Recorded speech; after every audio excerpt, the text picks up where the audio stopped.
This is William Michael of the Classical Liberal Arts Academy, and today I'd like to record a talk for Catholic homeschool parents because there are a number of important errors in the way that homeschooling parents think that prove to be obstacles in their work in homeschooling and greatly hinder the progress that their children are able to make over time. Parents are usually not conscious of these problems because most of them don't have experience teaching. Most of them were not able to obtain the education that they are hoping to give their children. And to be honest, there are just a million different obstacles and discouragements along the way. And this work of Catholic homeschooling in the 21st century is far more difficult than many will acknowledge. It's extremely difficult work. It's extremely important work. It's exhausting work. And to be frank, many families either give in to the difficulties and settle for low standards that are not worthy of Christian education, or they simply quit and send the kids back to school.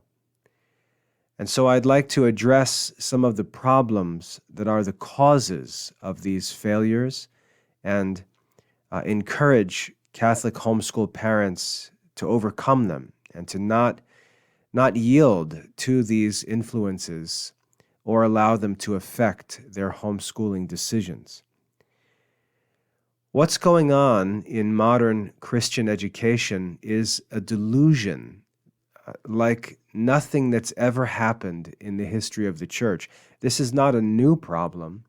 This is a problem that's centuries old, and Christians living in the 21st century find themselves deep in this delusion.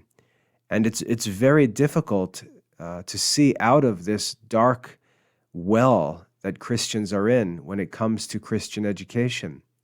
Most parents, most school teachers, I don't even know if I should say most. It may be more accurate to say all.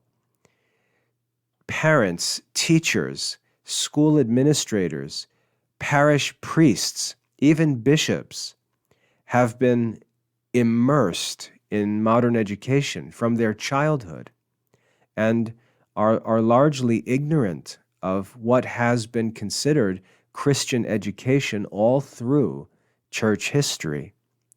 There are very, very few Christian people alive today who can even comprehend what education could possibly look like outside of the modern K-12 math and science education that we're all familiar with. This ignorance, and I don't use that in a critical way, it's a simple fact that we have to be aware of. Many of us are making decisions and are choosing courses of action without knowing what needs to be known to make good decisions and to succeed.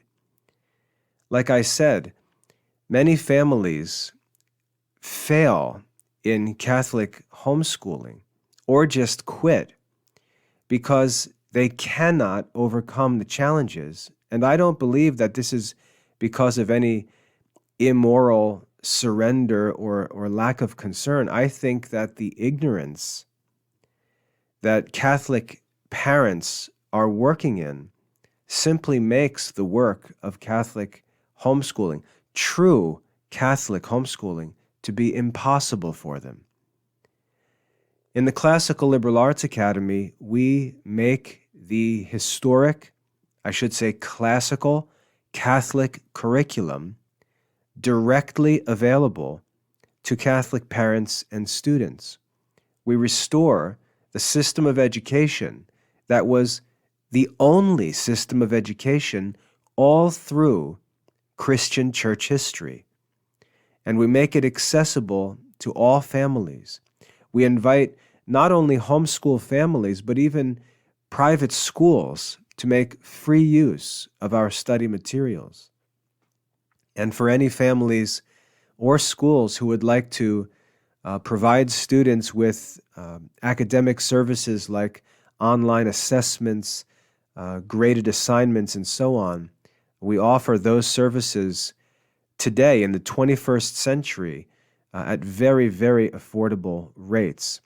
But this talk is not intended to promote the Classical Liberal Arts Academy, but to help Catholic parents understand some important errors in thinking, some mistakes in decision-making that keep their children from accomplishing what they're capable of accomplishing.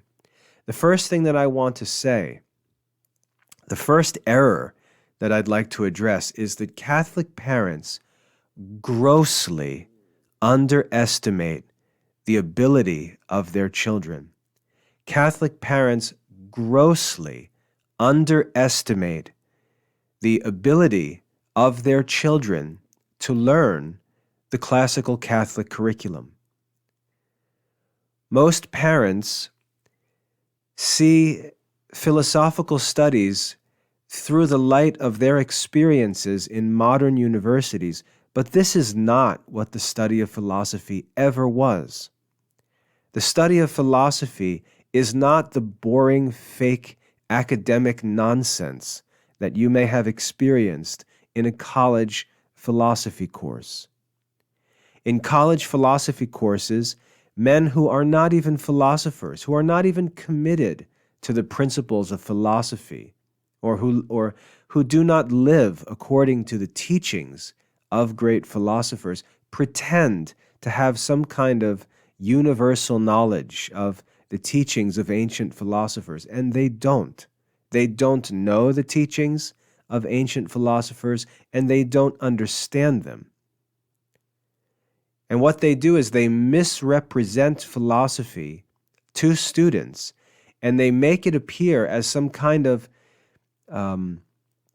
academic, I would use the word esoteric, if you know what that means, this cold, boring, useless academic subject that students can't understand why anyone would care about it. And many parents have that experience in modern philosophy classes that determine what they think when they hear the word philosophy. And ancient philosophy is no such thing. Ancient philosophy is nothing other than the pursuit of wisdom.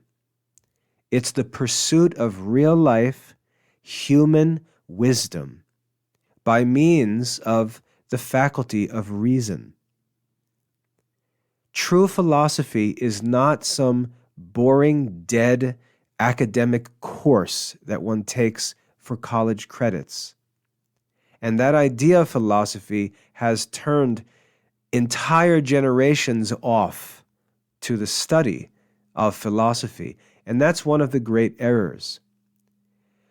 Many parents have experienced these courses where teachers who are just academics, who make a living by causing their students to imagine that they know things that the students will never understand, by making subjects more complicated, more confusing, more difficult, leading everyone to a state of what's called agnosticism, where people just assume that nothing can be known.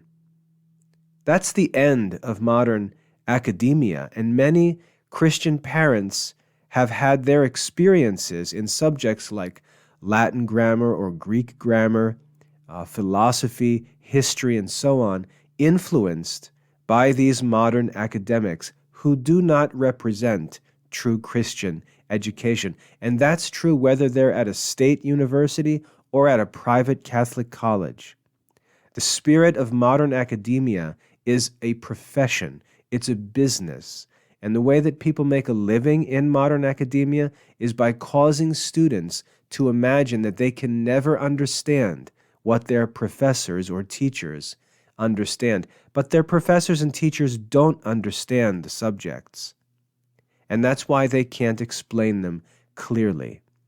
Aristotle said that we know a man understands a subject when he is able to teach it.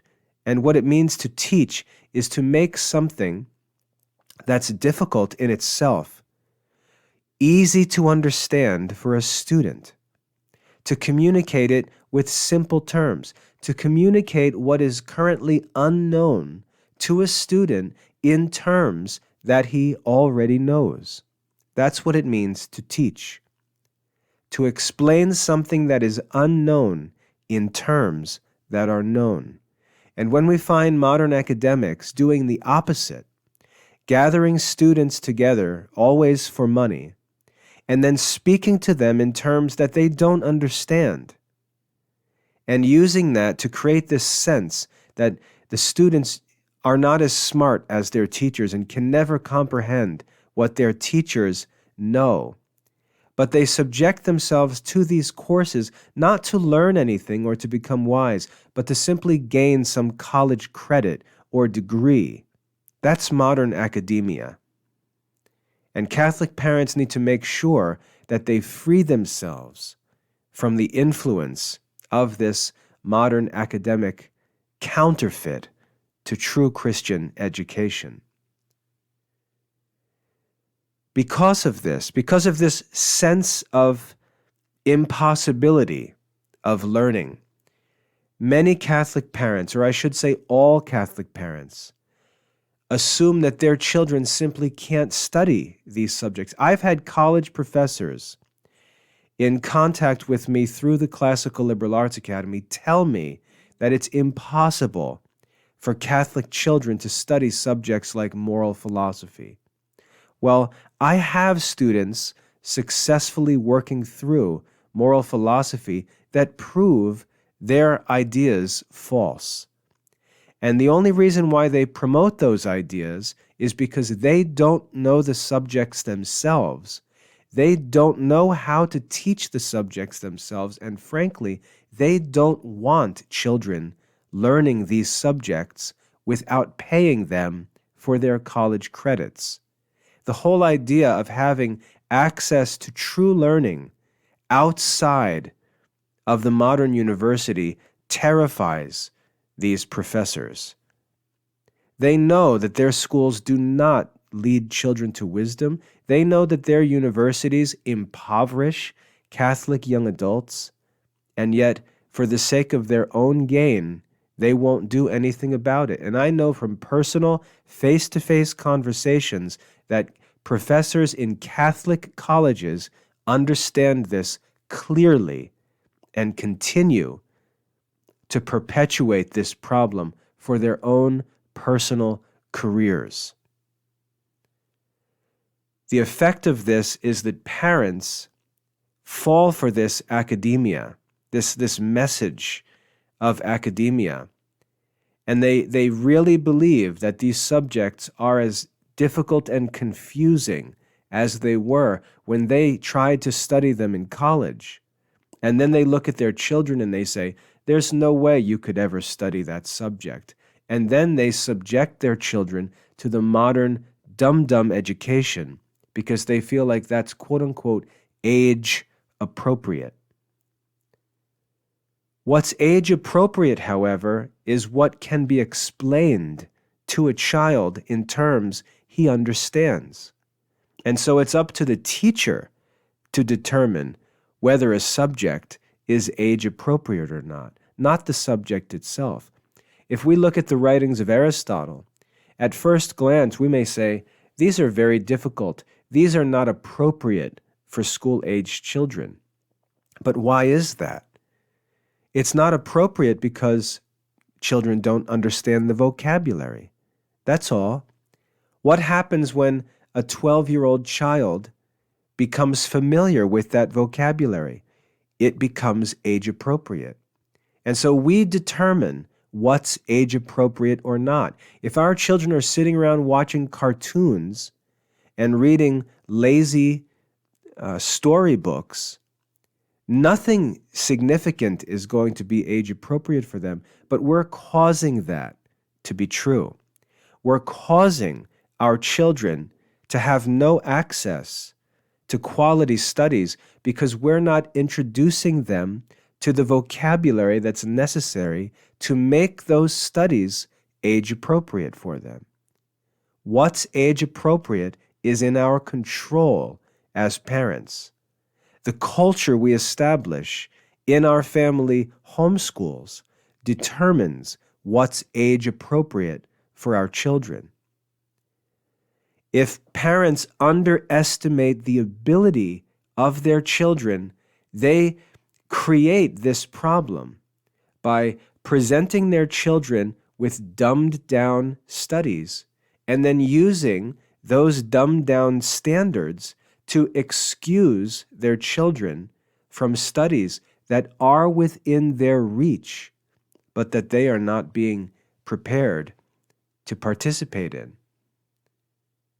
Parents determine what is age appropriate for their children. And this modern idea that there's some kind of natural rule for what's age appropriate is just a myth that Catholic parents need to get out of the way. I have students who are middle school age students working through subjects in classical philosophy, classical liberal arts, Catholic theology, and so on. The way that students are made capable of these studies is by immersing them in these studies. And this is a work that parents need to do. They need to not be afraid to introduce their children to studies that are difficult. That's what learning is. It's like lifting weights. The way that you get stronger is by putting as much weight on the bar as you can, not by lifting what's easy every day. You have to try to lift what you can't lift, and our body responds to that and grows stronger. We make ourselves stronger by putting more weight on the bar, not by using a weight that's comfortable or convenient in our present state. And learning works the same way. We have to put more weight on the bar. We have to make the studies uncomfortable. We have to make the studies difficult, because when we engage in difficult studies, when we have to strain to move the bar, our bodies don't respond with exhaustion and failure. They will in the short term. The immediate experience of a student trying to lift that heavy weight intellectually will be exhaustion and weariness, but the child will grow stronger. And it's that strength that's necessary for the pursuit of wisdom. It's that developing, increasing strength that's needed to achieve great things in the classical Catholic curriculum. But we have to subject our children and ourselves to that exhausting daily exertion that's necessary to grow and become stronger. The idea of age-appropriate study is like sending a kid to the weight room and having a chart on the wall that says what the minimum is that a kid can lift at a certain age, and then only having the kids lift that weight. Those kids won't get any stronger. So the first problem that I'd like to warn homeschooling parents of is do not allow yourself to underestimate the ability of your children. Your children's ability is unknown. And the only way we can find out what their ability is by pushing them and challenging them to lift more and more weight, as it were. And we're going to be surprised because our children can do many times more than we ask them to do because we simply assume they can't do it, and we're wrong. We have to give them the chance. We have to push them. We have to support them, just like a spotter in the weight room. We have to give our children a chance to do more and fulfill their potential, not make things easy for them because that keeps them weak and doesn't allow them to grow. Problem number 1, don't underestimate your children's abilities. You're wrong if you think like modern parents and schools. The second problem in Catholic homeschooling and in Catholic schooling in general in modern society has to do with a fallacy in thinking, a simple logical fallacy that is taken for granted among parents and even school leaders. It's a fallacy that's called composition, and it works like this. I'll use a sports illustration to make it clear. Let's say we want to build a basketball team. We want to build a championship basketball team. And so there are 5 players on the court for a basketball team, a couple different positions. We need a center, 2 forwards, and 2 guards. How will we make a championship team? If we look through the available players and we ask the question, who is the best center? Which player is the best center? And we add him to our team. And then we ask, who are the 2 best forwards available? And we add them to our team. And then we ask, who are the 2 best guards? And we find the 2 best individual guards, and we add them to our team. So we have the best center, the 2 best forwards, and the 2 best guards available. Will we have the best team? Will that team win the championship? And in most people's thinking, the answer is yes. Even in modern sports, in modern basketball, we have this idea of a dream team, that if we assemble the best players, the best individual players, we'll have the best team. And this is a fallacy, and the results speak for themselves. The reason why is because basketball is a team sport. The strategies and the actual performance of the game of basketball is carried out by a team, not by individuals. The team has to work together as a whole, and the team that works together the best is the best team. And so the idea that having the best 5 individual players will lead to a championship is a fallacy, because that's not how basketball works. A team that has inferior individual players, but a group of players that plays together more effectively than that team of great individuals will be a better team. We talk about this idea of chemistry on a team, that a certain group of players plays effectively together as a whole, as a group, as a team. The excellence of a team is determined by factors that are different from the factors that are used to judge the best individual players. This fallacy that the best individuals make the best team is called the fallacy of composition. This fallacy is easy to see and understand when we look at an example like sports. And we can make many different illustrations. I could use an illustration for a car, and I should, so let me do that, because this may be even more effective. If we were to consider building a car, and we said we want to build the best possible car, the best car in the world, we could look at every individual part of a car, the wheels, the parts of the engine, the parts of the transmission, the steering wheel, the brakes, the mufflers and exhaust system, every single part of the car. We could make a list of all the necessary parts, and we could then go out and ask what the best individual part is in the world for each part that's needed. The best tires, the best wheels, the best pistons in the engine, the best belts for the pulleys on the engine, and just go through the best individual parts in the world and bring all of those individual parts together, would we have the best car? Now, we might actually say, you know what? Yes, that would be the best car.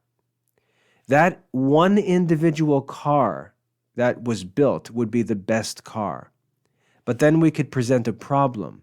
The problem is that we need to make 1,000,000 cars. And so, would that car solve our problem? The answer is no, it wouldn't help us. And if we learned that the Ford Motor Company had this car that they manufacture on an assembly line, and none of its individual parts are better than any of the individual parts of this supercar that we've created. But the Ford Motor Company can produce 1,000,000 of these cars. Which car is better? Considering what our needs actually are, the car produced by the Ford Motor Company is better because it can actually solve the problem that we have. Whereas this supercar can't solve the problem, just like the super team can't win the championship. And so this is the danger of the fallacy of composition. Assembling the best individual pieces does not necessarily produce a successful end. And yet in modern schools and in homeschools, this is how things are done. It's unsustainable, it's unreasonable, it's not goal-oriented, it's short-sighted, and it's unproductive.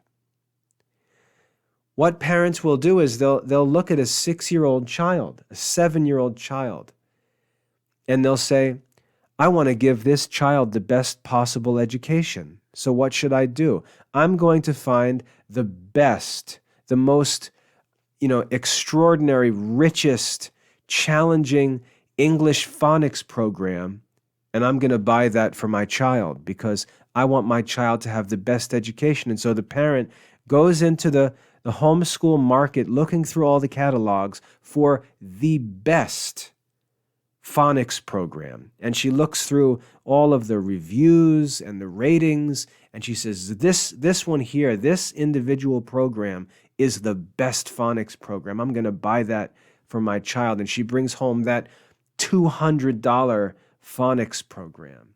And then she turns her attention to the next subject, and she says, what about spelling? I want my son to have the best education. So let me go and search for the best spelling program. And she goes through all the different spelling books and programs and systems and looks for the highest rated and the best spelling program. And she buys that for her son. She spends $100 on that and brings that home for the kid for his spelling lessons. And then she looks and says, okay, what about arithmetic? And she goes through all the math programs and searches the catalogs, scours the internet, and she finds the best arithmetic program, and she buys that arithmetic program. Will that child have the best education? The answer is no, because it doesn't work like that. It's just like the car.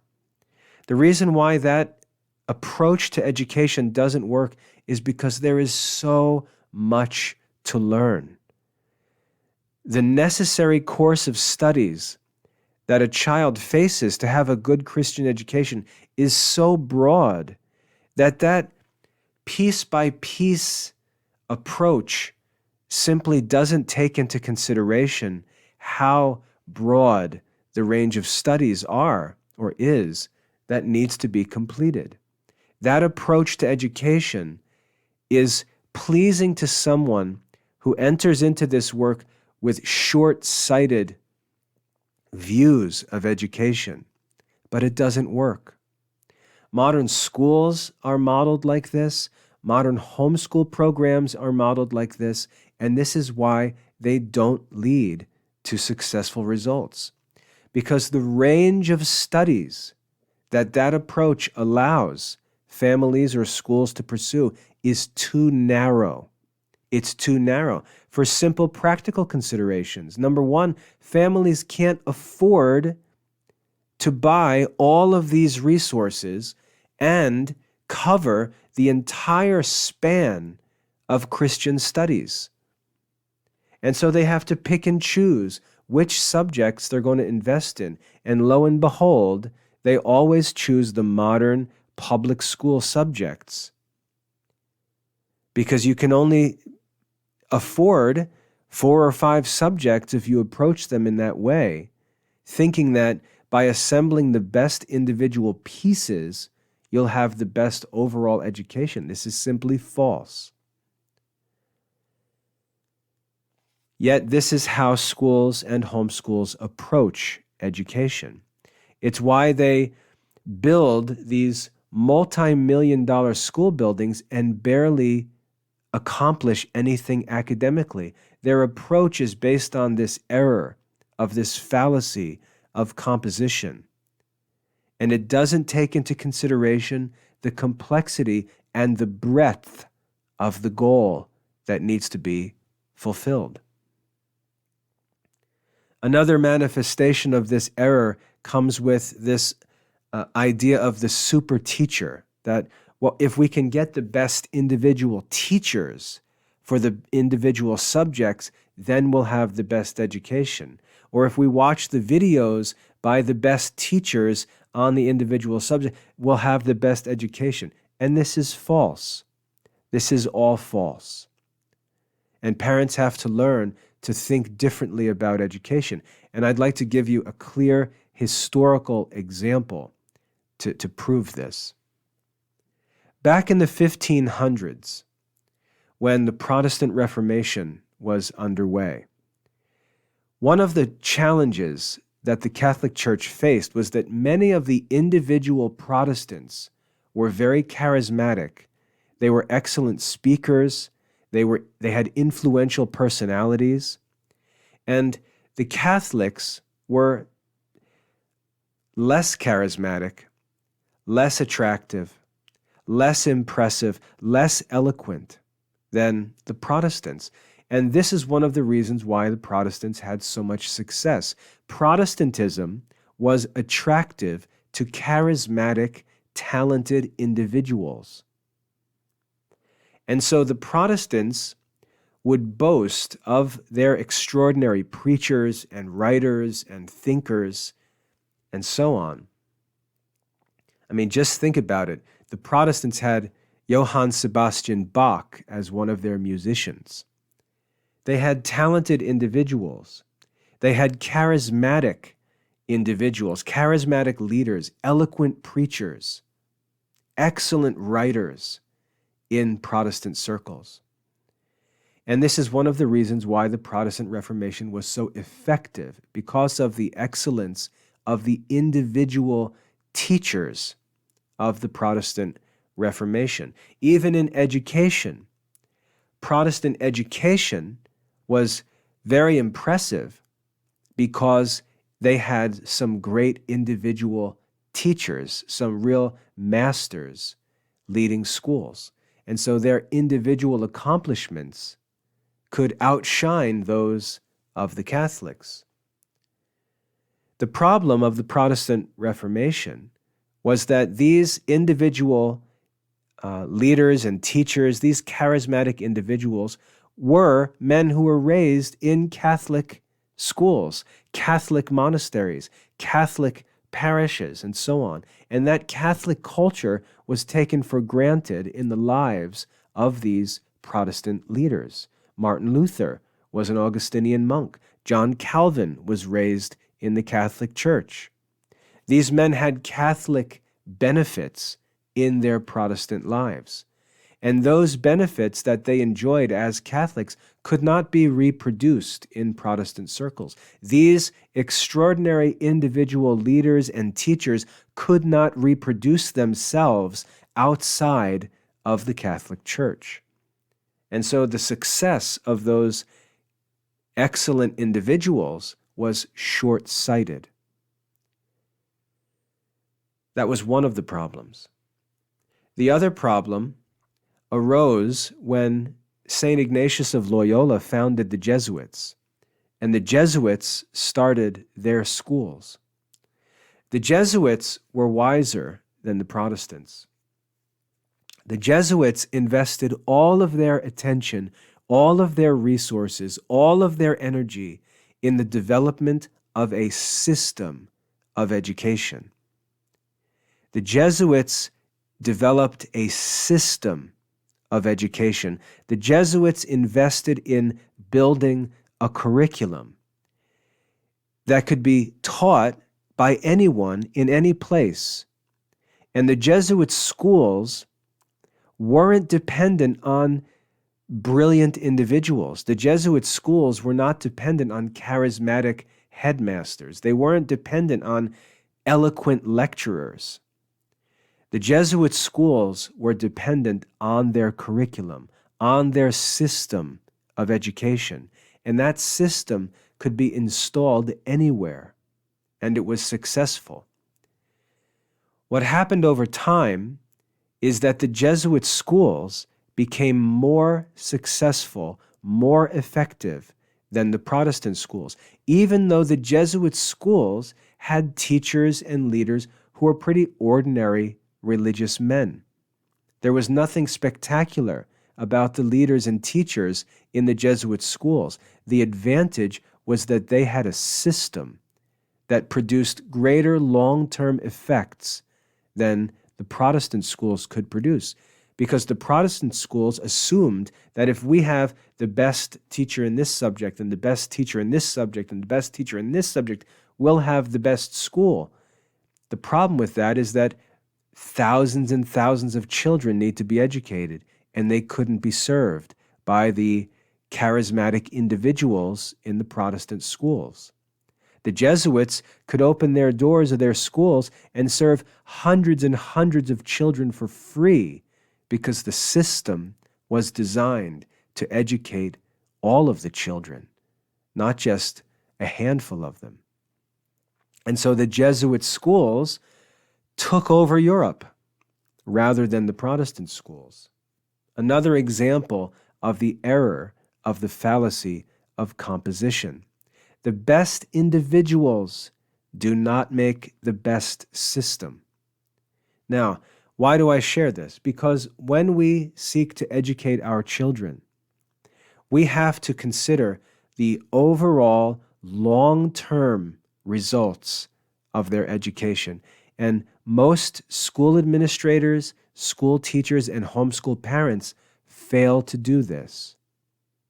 They don't think about the whole mission of Christian education. They narrow it down to a mission that is not worthy of Christian education, that's not sufficient for Christian education. And this is an error that we have to free ourselves from. In the Classical Liberal Arts Academy, what you'll notice is that I focus entirely on a system of education. I focus on a system, and people will criticize me at every different point in this system. They'll say, oh, well, why do you use this Latin book instead of this Latin book? This Latin book's better than that Latin book. There's a reason why I don't use that Latin book, because it has no relation to the other subjects that need to be studied. It stands alone as an island, and if we're to judge it individually, we may say that book is better than this book, but in the system, with all subjects considered, the book that I use is better for the system, not as an individual, but as part of a system. Some may look at the methods of assessment that I use and say, well, this assessment, this kind of assessment would be better. Yes, but it's not sustainable for a whole system. When we consider how many students we want to educate and how many subjects we want these students to study, that method of assessment is simply not sustainable. It may appear to be more effective, but it won't be effective in the actual work of Catholic education. Some may complain that they don't like to study on the internet. They think that being online is a bad idea, and they think it would be better if we studied offline. And they'll say, look, I bought these books and our family studies with books offline. That may look good in the short term for a number of subjects, but those families will not cover all the subjects that need to be studied, and they won't achieve in the long term what students will be able to achieve in the long term who work in the Classical Liberal Arts Academy online. And so you can compare individual things, you can take snapshots and compare. But that's not what we're doing. We're not concerned with which third grader is furthest ahead in arithmetic. We're not concerned with how many words two different kindergarten students have learned to spell. That's not what we're interested in. We're not interested in modern grade level standardized test scores. Those are completely irrelevant outside of the modern school system, and they have nothing to do with Christian learning. We start with a curriculum, a set of subjects that saints and wise men of the past have established as the necessary studies for the pursuit of wisdom.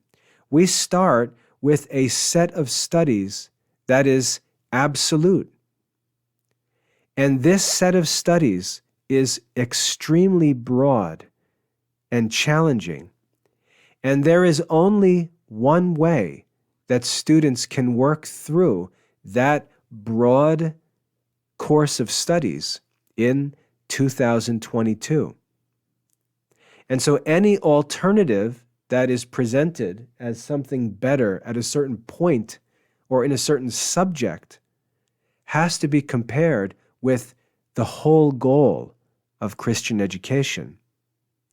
And if we start with the whole goal of Christian education, we'll be able to overcome the distractions of this fallacy of composition, comparing individual parts with no reference to the result that's desired in the end, the overall long-term goal of Christian education.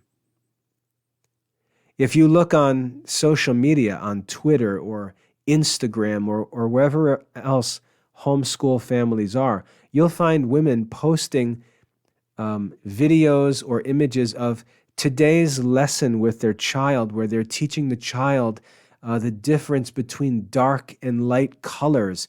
And the mother has assembled all of these objects on a table, and they've got all of these boxes set up. And that's very cute as an individual lesson. But you know how many lessons like that would need to be done to get through the entire Christian curriculum? It would be infinite. And that's why that approach to education is not clever, but is actually foolish and unsustainable.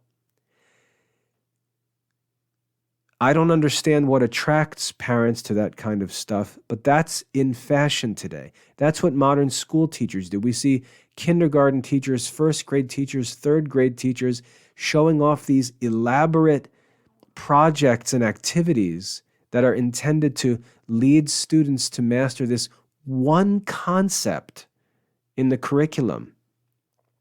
And anyone who is familiar with the breadth of the Christian curriculum and all that needs to be studied looks at that and says, you won't get through one subject teaching or learning in that way.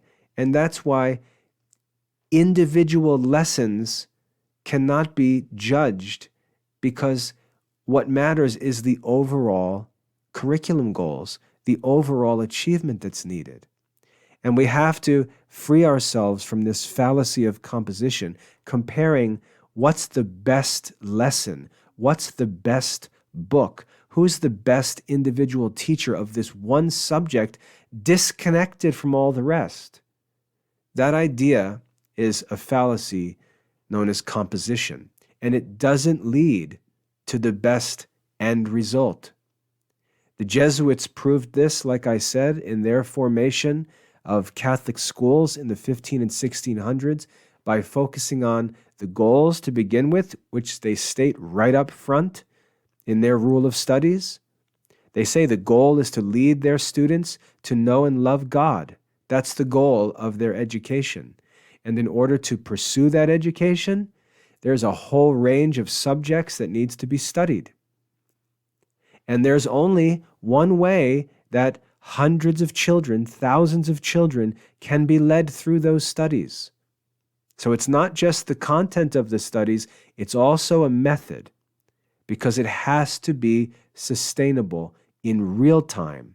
It has to be sustainable financially. It has to be sustainable in terms of energy that's required of students, parents, and teachers.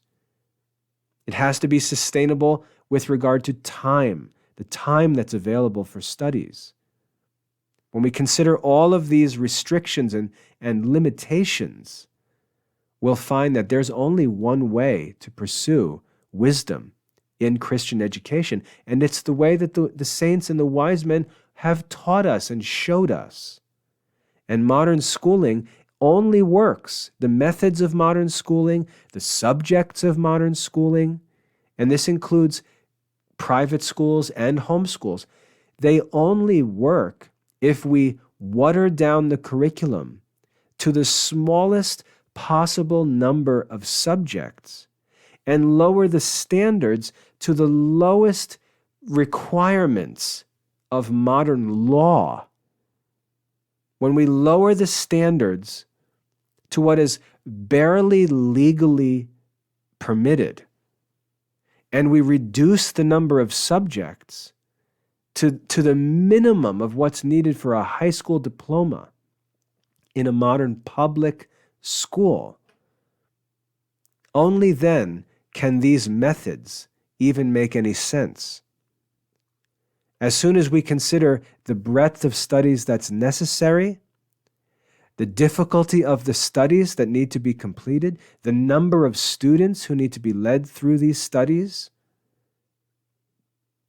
when we consider all the real objectives and criteria of education, we find that these modern things are simply not realistic. They're not realistic. And so we have to consider the system and not just the parts in light of the goals. Now, my purpose in sharing these two things, these two important errors that Catholic schools and homeschool parents make. Remember, the first one was we underestimate the ability of our children based on our own bad experiences in education. We allow our bad experiences to influence what we do with our own children. We underestimate the abilities of our children, what they can accomplish with a good curriculum, with right methods of learning. We underestimate what they can achieve. And secondly, we allow ourselves, by all of these peddlers of school supplies and books and materials, we allow them to lead us by this fallacy of composition to think that if we assemble these impressive individual parts, we'll accomplish something great in the end. These two errors are destroying Christian education. They're the cause of failure among Catholic homeschool families. Underestimating students' abilities and allowing the fallacy of composition to influence decisions we make in education. And I'd like to propose a solution. First of all, understand that what I'm doing in the Classical Liberal Arts Academy is simply restoring a system of education that was developed and promoted throughout Christian history by saints and wise men. I'm not inventing anything. These aren't my ideas. I'm not some kind of genius who's figuring out how education should work. I am simply restoring what was taught to us and shown to us by saints and wise men of the past. What's important about the Classical Liberal Arts Academy is that it takes into consideration the entire range of studies that are necessary for Catholic education. It presents the entire system of studies that's necessary to fulfill the goals of Christian learning. That's what separates the Classical Liberal Arts Academy from everything else, first and foremost. We are the only program that presents to Catholic families and schools the entire range of Christian studies, and that's very important. Secondly, we present that range of studies using methods that are sustainable and realistic. Kids can actually work through this entire system of studies following the methods that we use in the academy. The third thing I want you to consider as a parent is that we invite children to enter into these challenging studies. We invite children to get started in courses like Latin grammar, classical reasoning, classical rhetoric, classical ethics, on and on. We want children to be pushed into these subjects and given the chance and the time to succeed in them. Parents have to give their children a chance. Don't underestimate your children's abilities.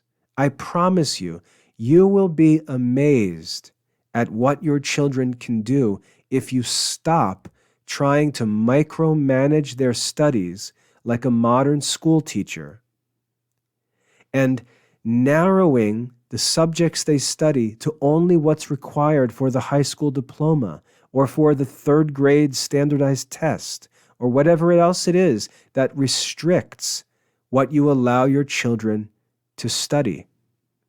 Your children will be able to succeed in these studies if you give them the opportunity, the support that they need, and the time, not just for the studies, but time to mature, time to go through, they need to be disciplined. They're going to be disobedient. They're going to fuss about their studies. They're going to need to be punished. They're going to need to be rewarded. There's going to be years where they simply learn the discipline that's needed for study so that in the end, they can get the work done. It's a long-term project, a long-term educational system that takes into consideration the reality of life, the fact that they're growing, the fact that they have to go through puberty, they have to mature, they have to become young adults. We understand all of that.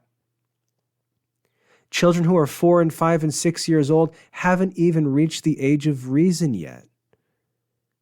And yet parents are making short-sighted, short-term decisions, seeking immediate gratification of their own ideas of what education should look like at every different point, and ignoring the goal of the long-term Christian studies.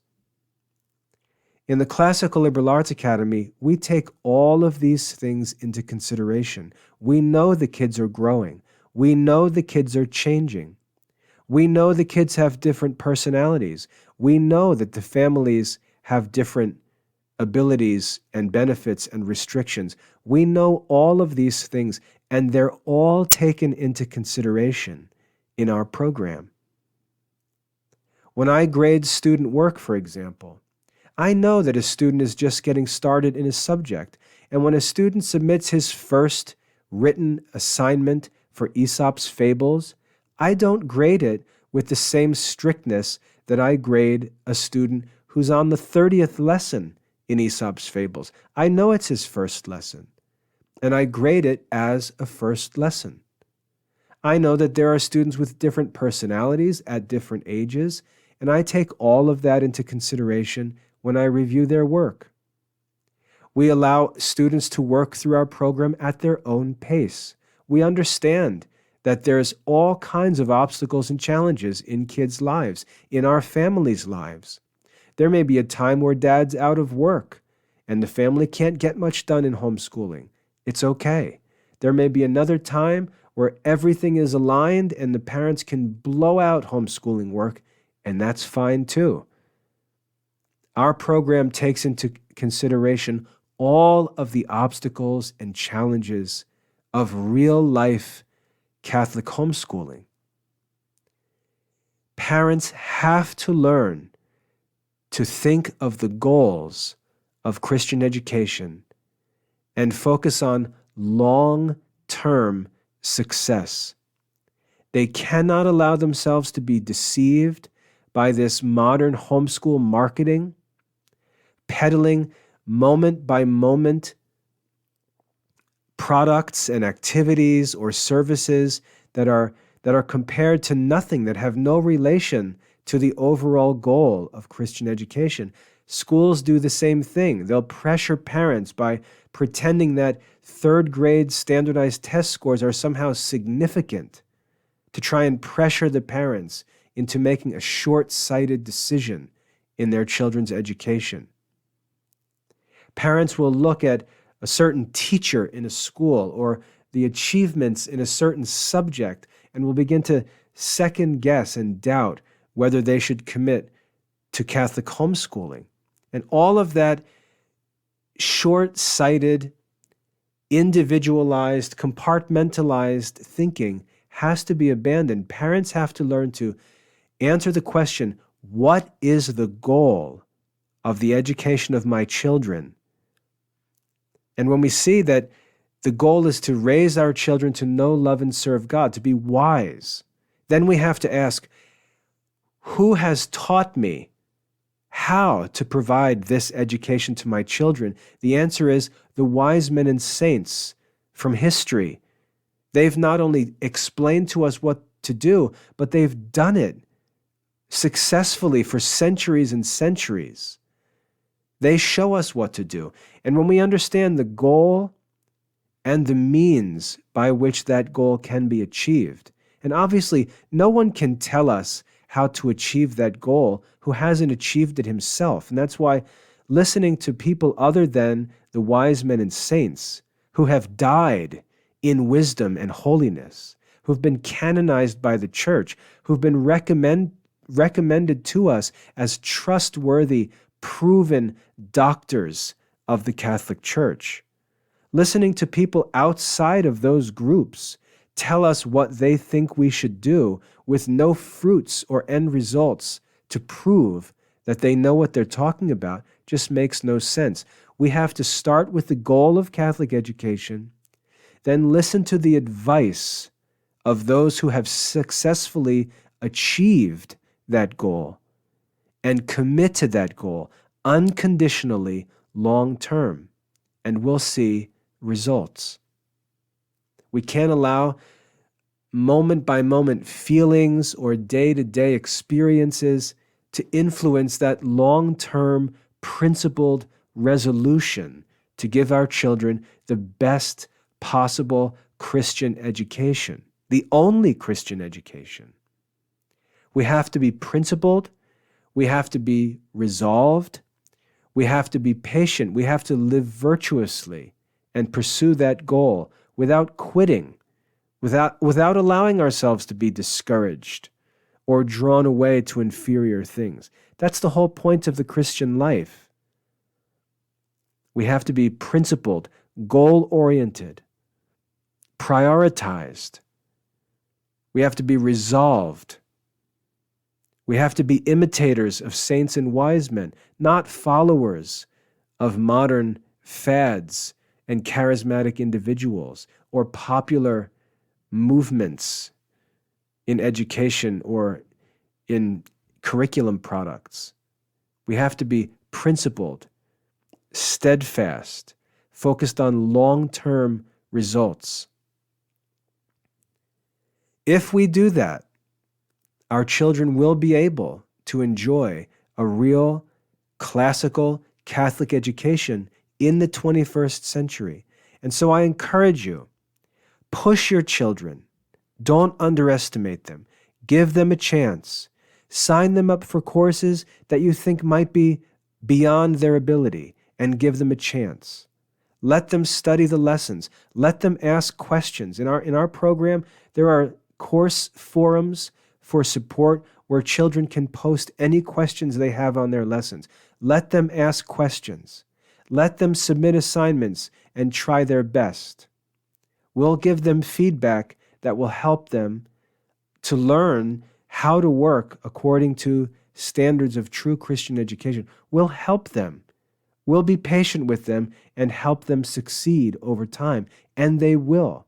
I can't tell you how many students I've had in the Classical Liberal Arts Academy who, when they were 7, 8, 10 years old, looked like dum-dums.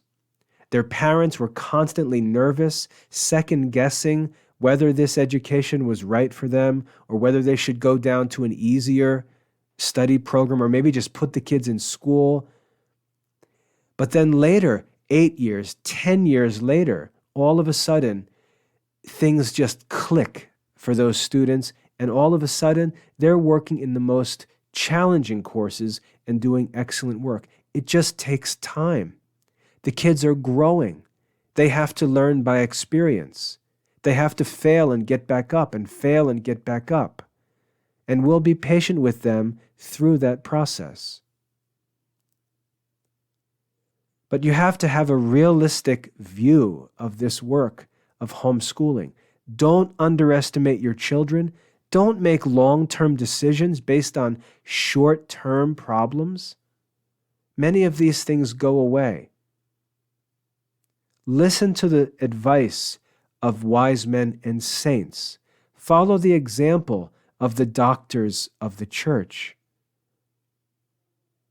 Rely on the help of expert teachers who are here to work with the kids, to answer their questions, to grade their assignments, to provide helpful feedback. You have to learn how to manage this work of Catholic homeschooling because the opportunity is available to you. The resources are available. The help that you need is available. You have to give your children a chance.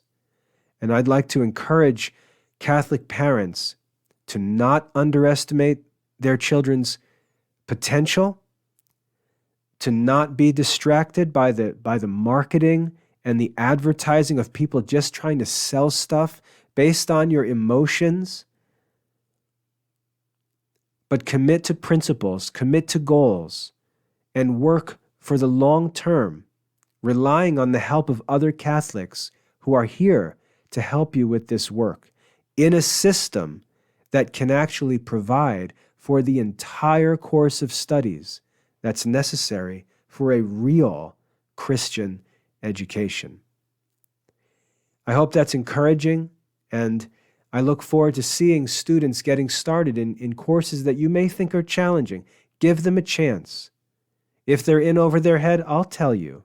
But most of the time, I can help them get started, and they'll eventually settle down and get comfortable. It may take time, but they'll get comfortable. And just think to yourself, if in 10 years or 5 years, however old your children are, your children could be studying classical philosophy, the Summa Theologica, the sacred scriptures, classical mathematics, all of these subjects that you think might be beyond their reach, wouldn't you like them to do so?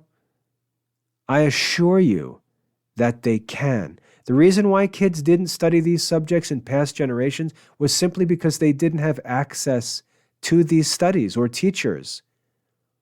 Your children have that access. They can do it. But you have to understand that it's a long-term commitment. You have to be patient. You have to support your children. Give them time. They have to learn many lessons the hard way by screwing up and falling back and getting up again and trying again. They need you to provide that constant positive support, to keep going, to try again, to be patient. They need their parents to provide them with that support and give them the opportunity to achieve these wonderful things over the long term. That's the true challenge of Catholic homeschooling. And I hope that parents will listen and not fall into these traps that I see parents falling for literally day by day, getting either sucked into these modern homeschool catalog programs or just giving up and sending the kids back to school. There's no need to do that. And you need to resist the temptation to do so because your kids can do it. They just need time and support. God bless.